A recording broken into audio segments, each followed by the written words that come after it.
Hi there, my name is Taha Bashir. तो class 12 के business study का थर्ड चैप्टर जिसका नाम है बिजनेस एनवायरनमेंट। तो आज इस चैप्टर को है ना 10 मिनट में पूरे चैप्टर को रिवाइज कर लेंगे। और अगर तुम इस चैप्टर को फर्स्ट टाइम भी ये वीडियो देख रहे हो ना बिना पढ़े, तो भी इस 10 मिनट के अंदर से पूरे चैप्टर को तुम्हें समझ में आ जाएगा। और अगर कोई क्वेश्चन आता है ना तो तुम उसे सॉल्व भी करने के काबिल रहोगे। तो चलो बिना वजाय किए अब स्टार्ट करते हैं। तो आज हम लोग क्या क्या पढ़ेंगे, तो टेबल ऑफ कंटेंट क्या क्या है, तो meaning of business environment, feature of business environment, importance of business environment, उसके बाद फिर एलिमेंट्स होंगे कुछ बिजनेस एनवायरनमेंट के, डीमोनेटाइजेशन, और साथ ही साथ कुछ एमसीक्यू का प्रैक्टिस करेंगे और हमारा सेशन एंड हो जाएगा। इसमें न्यू इकोनॉमिक पॉलिसी जो एलपीजी वाला है वो टॉपिक डिलीट है, पिछले साल भी डिलीट था और इस साल के सिलेबस में भी डिलीट है, तो वो टॉपिक को हम लोग पढ़ेंगे ही नहीं। ठीक, तो अभी हम लोग बिजनेस एनवायरनमेंट समझते हैं कि क्या होता है। तो in simple words, the business environment is the surrounding in which business exist. तो बिजनेस एनवायरनमेंट जहां पे तुम्हारा बिजनेस है ना, वहां पे का आसपास का सराउंडिंग, उसको बिजनेस एनवायरनमेंट बोलते हैं। लाइक जहां पे भी तुम्हारा बिजनेस चलने वाला है, वहां पे की पॉलिटिकल कंडीशंस कैसी है, वहां पे इकोनॉमिक हालत, लोगों की खर्च करने की सलाहियत कैसी है, वहां पे लीगल लॉ वहां पे क्या लगता है, तो इस तरह का बिजनेस एनवायरनमेंट होता है। ठीक,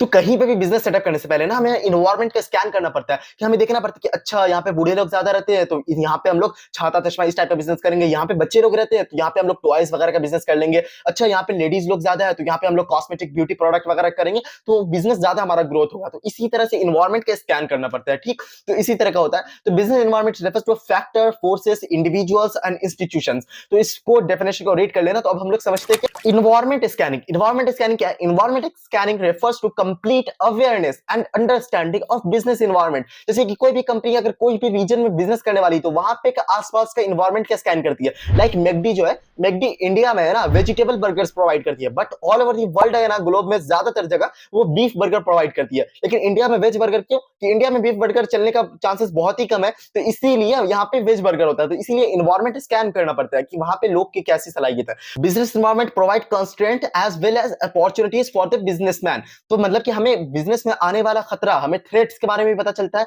और अपॉर्चुनिटीज, अगर कुछ मार्केट में ऐसा हो रहा है तो हम लोग को अपॉर्चुनिटीज भी मिलती है। इन्वायरमेंट को स्कैन करते हैं ऐसे। तो अभी हम लोग इन्वायरमेंट कैसे स्कैन करते हैं, बिजनेस की strength, weakness, opportunities, threat, SWOT के थ्रू हम लोग पूरे इन्वायरमेंट को स्कैन करते हैं। तो हमारा टॉपिक अब आता है फीचर्स ऑफ बिजनेस एनवायरनमेंट। तो हमारे कितने 7 फीचर्स है बिजनेस एनवायरनमेंट के। तो बिजनेस एनवायरनमेंट के ना ऑल द एक्सटर्नल फोर्सेस, तो लाइक जितने भी इकोनॉमिकल, पॉलिटिकल, टेक्नोलॉजिकल जितने भी चेंजेस है ना, ये सारे एक्सटर्नल फोर्स है। मतलब बिजनेस के अंदर में कोई चीज नहीं है, सारे एक्सटर्नल फोर्स हुए, ये सारे हो जाते हैं all the external forces. Specific and general forces. Specific forces हो गया लाइक तुम्हारा खुद का बिजनेस है तो तुम कहीं से माल तो लेते होगे ना, तो सप्लायर हो गया, तुम्हारे खुद के कस्टमर हो गए, तुम्हारे बिजनेस में जो लोग इन्वेस्ट किए हैं तो वो इन्वेस्टर हो गए, तो वो सिर्फ तुम्हारे बिजनेस के लिए, तो वो स्पेसिफिक होगा। अब जनरल फोर्सेस में क्या हो जाएगा, पॉलिटिकल चेंजेस, इकोनॉमिकल चेंजेस, मतलब लीगल चेंजेस, इस टाइप का जनरल फोर्सेस होगा। मतलब तुम्हारे जैसे बिजनेस करने वाले जितने लोग हैं ना, वो सब इन्फ्लुएंस होंगे अगर कोई भी जनरल चेंजेस आएगा। लेकिन स्पेसिफिक फोर्स से है ना सिर्फ तुम्हारे बिजनेस को फायदा या नुकसान होगा। ठीक, नेक्स्ट क्या है, इंटर रिलेशन। इंटर रिलेशन क्या है कि कोई एक चीज से दूसरे चीज को इन्फ्लुएंस होना, मतलब कि कोई का नुकसान नहीं होता है। ठीक, लाइक इसमें क्या होता है कि जैसे कि आजकल फिटनेस फ्रीक्स, सबको फिटनेस को लेके हेल्थ कॉन्शियस हो गए, तो आजकल के यूथ सब है ना जिम उम जाना ज्यादा पसंद करते हैं। तो अब जिम टाइप के जितने भी बिजनेस हो गए, जिम हो गए, योगा हो गए, टेक्वांडो सेंटर्स हो गया, जिम से रिलेटेड जितने इक्विपमेंट वगैरह हो गए, वो सबका बिजनेस ग्रोथ होगा। तो इंटर रिलेशन को एक मतलब कि कोई एक भावना रहेगी और उससे रिलेटेड जितने भी बिजनेस रहेंगे। लाइक अगर वेस्टर्न कल्चर को फॉलो करेंगे तो पैंट, टी शर्ट, उनके जितने भी वेस्टर्न जैसे पिज्जा, बर्गर, ये सारा चीज का सारे बिजनेस बूस्ट होंगे। तो इंटर रिलेशन को एक से इन्फ्लुएंस होकर उस सब को इफेक्ट होगा। ठीक, इंटर रिलेशन। नेक्स्ट क्या है, अनसर्टेनिटी। तो हाँ, कोई भी चीज सर्टेन नहीं है कि आज ऐसा हो रहा है तो कल वैसा ही होगा। वो तुम्हारा कैलकुलेशन है कि अच्छा बिजनेस एनवायरनमेंट को ऐसे स्कैन कर लिए तुम तो ऐसे कर लिए, लेकिन वो सर्टेन नहीं है कि नेक्स्ट ऐसा ही कुछ होने वाला, तो बिल्कुल अनसर्टेन है। डायनेमिक, डायनेमिक तो तुम्हें बताइए कि भाई बिजनेस एनवायरनमेंट हर दिन कुछ ना कुछ बाहर में चेंजेस आ रहे हैं, उस हिसाब से अंदर में चेंजेस करना। डायनेमिक, हमेशा अडेप्ट करते रहना, बिजनेस में जो भी बाहर चल रहा है उस हिसाब से हमें अपने आप को अडेप्ट करते रहना पड़ेगा। कॉम्प्लेक्स, बिजनेस एनवायरनमेंट बहुत ही कॉम्प्लेक्स है, तुम्हें कुछ नहीं पता कि क्या किस फीचर से तुम्हारा फायदा हो सकता है, कोई नुकसान हो सकता है। लाइक तुम्हारे गवर्नमेंट आज है ना 5% टैक्स बढ़ा दी, तो जो छोटा मोटा बिजनेसमैन रहेगा उसके लिए 5% छोटा ही सा होगा, लेकिन बड़े बड़े जो बिजनेस रहेंगे उसके लिए 5% बहुत ज्यादा हो जाता है। मतलब 5% में मेरे ख्याल से उसका प्रॉफिट वो सब कुछ निकल जाएगा, उनका प्रॉफिट, एक्सपेंस सब कुछ 5% में निकल जाएगा। बट अगर एक्सपेंस हो गया तो कोई बिजनेस पे ज्यादा नुकसान हो रहा है, कोई बिजनेस पे कम नुकसान हो रहा है, कोई एक छोटा सा चेंज तुम्हारे बिजनेस में बहुत ही ज्यादा एकदम चेंजेस ला के रख दिया, कोई इतना बड़ा चेंजेस हो गया लेकिन तुम्हारे बिजनेस पे कुछ असर ही नहीं पड़ा, तो बहुत ही कॉम्प्लेक्स है। ठीक, उसके बाद क्या है, रिलेटिविटी। रिलेटिविटी क्या है कि कोई एक बिजनेस से का घटना और कोई एक बिजनेस का बढ़ना, क्या मतलब हुआ?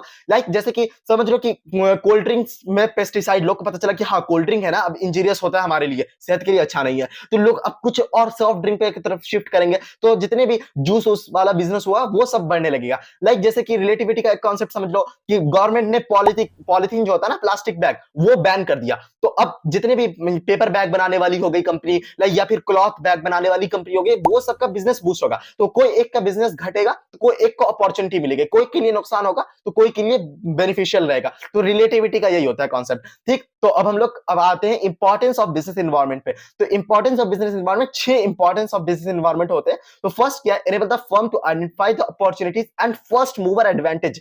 ये देखो ये सारा हाईलाइट कर दिया हूं, इससे तुम्हें याद करने में बहुत ही इजी होगा। ठीक, फर्स्ट मूवर एडवांटेज, तो जैसे कि अगर तुम बिजनेस एनवायरनमेंट का स्कैन करते रहोगे तो तुम्हें फर्स्ट मूवर एडवांटेज मिलेगा। क्या फर्स्ट मूवर एडवांटेज? लाइक देखिए चिट चैट एप्लीकेशन बहुत सारी है, लेकिन व्हाट्सएप सबसे पहले आया, तो व्हाट्सएप के पास सबसे ज्यादा मार्केट कैप है, सबसे ज्यादा लोग व्हाट्सएप यूज करते हैं, लोग हैंडी हो गए व्हाट्सएप के। जैसे कि इलेक्ट्रिक कार, ड्राइवरलेस कार, इस पे सबसे पहले टेस्ला ने ये किया, तो सबसे ज्यादा मार्केट कैप टेस्ला के पास है, लोग सबसे ज्यादा ड्राइवरलेस कार के जो आता है दिमाग में सबसे पहले टेस्ला आता है। तो ठीक, तो फर्स्ट मूवर एडवांटेज मिलता है। ठीक, नेक्स्ट क्या है? Threats and early warning signal. तो अगर तुम बिजनेस एनवायरनमेंट का स्कैन करते रहोगे तो तुम्हें पता चलेगा कि अच्छा ये बिजनेस में है ना ये थ्रेट है, अगर इससे है ना बिजनेस को नुकसान हो सकता है, और तुम्हें अर्ली वार्निंग सिग्नल मिल जाएगा, तुम उस चीज को तुम दुरुस्त कर लोगे। ठीक, थर्ड क्या है? Helpful tapping and assembling resources. इसका क्या मतलब हुआ कि अगर तुम मार्केट का स्कैन करते रहोगे, इन्वायरमेंट का स्कैन करते रहोगे, तो तुम्हें यूजफुल रिसोर्सेज को टैप करने में आसानी होगा। क्या मतलब हुआ? लाइक जैसे मारुति है ना इंडिया में बिजनेस करने आ रही थी, तो नेरोलैक एक कंपनी है, तो नेरोलैक को पता चला कि मारुति है ना इंडिया में बिजनेस करने का कोशिश कर रही है, तो नेरोलैक ने ना अपना है ना सेटअप, लेबर कैपिटल सब कुछ बढ़ाना स्टार्ट कर दिया, कि वो सोची कि अब जो मारुति इंडिया में आएगी तो लाखों कार प्रोड्यूस करेगी, तो उसको तो पेंट की भी जरूरत पड़ेगी ना, तो मारुति का है ना पेंट करने का मुझे मिल जाएगा। तो अगर तुम ये क्या टैप किया यूजफुल रिसोर्सेज को, तो इन्वायरमेंट का स्कैन करते रहोगे तो तुम्हें ये इस तरह से टैपिंग असेंबलिंग रिसोर्सेज कर सकते हो। नेक्स्ट क्या? Helps to adjust and adapt with the rapid changes. तो मार्केट तुम्हें पता है कितना डायनेमिक है, कितना चेंजेस होता रहता है, तो अगर तुम इन्वायरमेंट स्कैन कर रहोगे तो तुम्हें पता रहेगा, तुम अवेयर होगे उस चीज से, तो तुम्हें चेंजेस करने में आसानी होगी। ठीक, helps in planning and policy making. तुम्हें जैसे कि अगर इन्वायरमेंट का स्कैन करोगे, तो जैसे कि अमेजॉन इंडिया में जो बिजनेस करने आ रहे थे ना, तो वो उससे पहले कैश ऑन डिलीवरी या फिर पे ऑन डिलीवरी का फीचर्स है ना वो था ही नहीं उनके ऐप में, बट उन्हें पता चला कि इंडिया में लोग है ना ऑनलाइन से उतना अवेयर नहीं है, तो लोग पैसा खर्च करने में बहुत सोचेंगे, स्कैम स्कैम सोचेंगे, तो अगर कैश ऑन डिलीवरी का फीचर्स नहीं ना डालते हैं तो लोग को ट्रस्ट बिल्ड नहीं होगा, तो यहाँ बिजनेस करना बहुत मुश्किल है।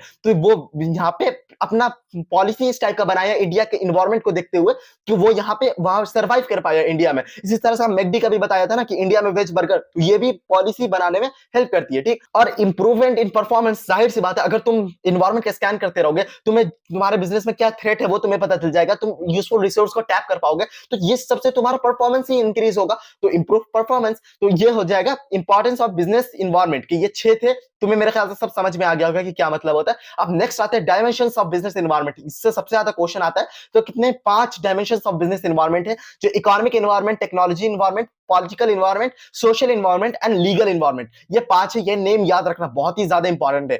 तो it means all the factors and forces institution which have direct और indirect influence over business, influence over business. तो ये इसका क्या मतलब हुआ? जैसे ये जो है ना डायमेंशंस ऑफ बिजनेस, देखो पॉलिटिकल इन्वायरमेंट है ना, ये इससे क्वेश्चन किस तरह का आता है, जैसे लंबा चौड़ा केस स्टडी टाइप का क्वेश्चन होता है और बीच में कोई एक वर्ड रहेगा और बोलेगा बताओ भाई इसका कौन सा डायमेंशंस ऑफ बिजनेस एनवायरनमेंट है, तो तुम्हें है ना कुछ कुछ वर्ड को है ना पकड़ना पड़ेगा, और उस वर्ड को बस देख लोगे ना, वो वर्ड दिखते ही तुम्हें समझ में आ जाएगा कि हाँ ये तो भाई पॉलिटिकल एनवायरनमेंट निकला। जैसे पॉलिटिकल एनवायरनमेंट है rule regulation, political system stability, corruption, constitution, constitution political environment में आता है, रिलेशनशिप विद अदर कंट्रीज, इस टाइप का कहीं पे भी कुछ भी इस टाइप का वर्ड मिलने को मिलेगा, मतलब एग्जैक्ट आइडेंटिकल इस टाइप का वर्ड मैं नहीं बोल रहा हूं, इस टाइप का मिलता जुलता वर्ड मीनिंग अगर सेम निकलेगा तो पॉलिटिकल एनवायरनमेंट होगा वो। ठीक, अगर इसी तरह सोशल एनवायरनमेंट में कस्टम एंड ट्रेडिशन, कोई भी फेस्टिवल का कहीं पे जिक्र हो जाएगा, या फिर values, social trends, birth rate, death rate,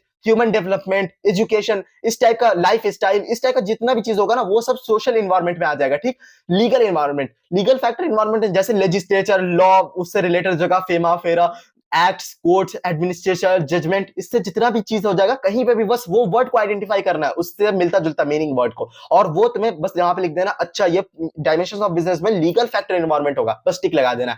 technological environment में कैसा हो जाएगा, innovation, internet, cyber security, internet connectivity, digital marketing, artificial intelligence, teaching, technique of doing business, इस टाइप का कुछ भी चीज आएगा ना, तुम्हें पता चल जाएगा अच्छा ये तो टेक्नोलॉजी से मिलता जुलता है, तो टेक्नोलॉजिकल एनवायरनमेंट हो जाएगा। इकोनॉमिक एनवायरनमेंट में income, GDP, inflation rate, bank rate, repo rate, interest, tax, currency exchange, saving rate, Sensex, Nifty, crypto currency, money supply, import and export, demonetisation, इस टाइप से कुछ भी पैसे से रिलेटेड मिलता जुलता रहेगा, इकोनॉमिक एनवायरनमेंट में आ जाएगा। ठीक, बस तुम्हें इस टाइप के वर्ड कीवर्ड को हाईलाइट मतलब कि पकड़ना है बस। तो तुम्हारा dimensions of business environment complete हो गया। अब हम लोग लास्ट टॉपिक पे आते हैं, डीमोनेटाइजेशन पे। तो डीमोनेटाइजेशन क्या है कि जब गवर्नमेंट है ना ओल्ड करेंसी को वापस विड्रॉन कर लेती है तो उससे डीमोनेटाइजेशन बोलते हैं। तुम लोग सब अवेयर हो यार, तो हमारी उम्र में हुआ है। The government of 8 November 2016 announce that INR of 500 and 1000 rupees वो लीगल नहीं रहेंगे, वो मनी को वापस ले लिया गया और इसके बदले new currency of notes 500 and 2000 were issued by RBI after the announcement. ये तो तुम्हें पता ही है सब कुछ। इसका एम पूछ लिया जाता है कभी कभी। इसका एम क्या है, to curb corruption and penalise for illegal activity, corruption को रोकने के लिए, to stop of circulation of black money in the market, black money के सर्कुलेशन को रोकने के लिए। थर्ड क्या है, प्रिवेंट टेरर फंडिंग, ये जो टेररिस्ट आतंकवादी वगैरह होते हैं ये सबको पैसे मिलते हैं तो ये सब ब्लैक मनी कैश वगैरह से मिलते हैं ना, तो डिमोनेटाइजेशन का एम ये भी था कि प्रिवेंट करना। प्रिवेंट टैक्स इवेजन, जो लोग टैक्स बचाते हैं, टैक्स की चोरी करते हैं, उस सबको भी पैसा वापस आए।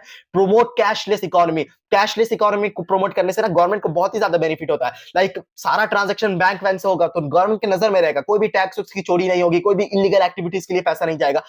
एम तो यही था डिमोनेटाइजेशन का। बट डिमोनेटाइजेशन एक तरह से फेलियर साबित हुआ क्योंकि 99.3% पैसा गवर्नमेंट के पास वापस आ गया था और ज्यादा कुछ बड़ा हुआ नहीं। जो लोग के पास, जिस लोगों के लिए किया गया था वो लोग कैसे ना कैसे सेटिंग करके अपना सारा पैसा बैंक में पहुंचा दिए थे, तो वो लोग मतलब कि ज्यादा इलीगल एक्टिविटीज सामने नहीं आ पाई और मिडिल क्लास वगैरह लोगों को ज्यादा नुकसान हो गया। सैकड़ों के करीब लोगों ने जान गंवाई और लाखों लोग ने जॉब गवा दी, मतलब कि पैसा का सर्कुलेशन ही नहीं था। 2000 रुपए एक दिन में मिलते थे बैंक वगैरह से, तो ये एक फेलियर साबित रहा था। बट एम डिमोनेटाइजेशन का ये था गवर्नमेंट की तरफ से। ठीक, बस ये रहा डिमोनेटाइजेशन। इंडिया में पहली बार नहीं, नाइजीरिया में, जिम्बाब्वे में, म्यांमार में और ऑस्ट्रेलिया में इससे पहले हो चुका है। और इंडिया में भी खुद 1946 एंड 1978 में हुआ था, जब वहां पे इंडिया में 10,000 के नोट चला करते थे। और जैसे कि इंडिया में भी 2000 के नोट का भी डिमोनेटाइजेशन हुआ, तो 2000 के नोट से कोई उतना इंपैक्ट नहीं पड़ा। तो इस टाइम 10,000 का नोट होता था, 10,000 का नोट बहुत ही कम लोगों के पास रहता था, तो उसका डिमोनेटाइजेशन हुआ। तो इस तरह की हालत नहीं हो गई थी जो उस टाइम हालत थी। तो यही होगा,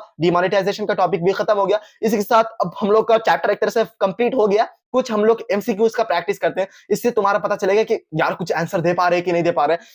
तो चलो देवी और सब जनो, आपके कंप्यूटर स्क्रीन पे ये रहा पहला सवाल, पहला प्रश्न। तो क्या है, which of the following is not a component of a specific force of business environment? Specific force of business environment, specific बताया था ना, specific and general। हाँ हाँ, याद आ रहा है। तो इसमें से बिजनेस एनवायरनमेंट का क्या नहीं याद, employees, customer, technological condition, investor. देखो इंप्लॉयज जो होंगे वो तुम्हारे बिजनेस पे होंगे, ठीक। कस्टमर्स, कस्टमर तुम्हारे बिजनेस के कस्टमर की बात हो रही है। इन्वेस्टर, इन्वेस्टर जो तुम्हारे बिजनेस में इन्वेस्ट करेंगे। बट टेक्नोलॉजिकल कंडीशन, भाई अगर कोई टेक्नोलॉजी में बहुत बड़ा सा चेंजेस आ जाएगा तो हमारे जैसे बिजनेस करने वाले सबको ना इंपैक्ट होगा। तो ये जनरल फोर्स है, तो यह ऑप्शन नंबर सी हो जाएगा। यहाँ पे हमें स्पेसिफिक फोर्स को बताना था, बट यहाँ पे ये तो जनरल फोर्स निकला। अब नेक्स्ट क्या है, हमें नेक्स्ट क्वेश्चन क्या है, ये थोड़ा दमदार क्वेश्चन है, इसको आंसर देने की खुद से कोशिश करना, ठीक।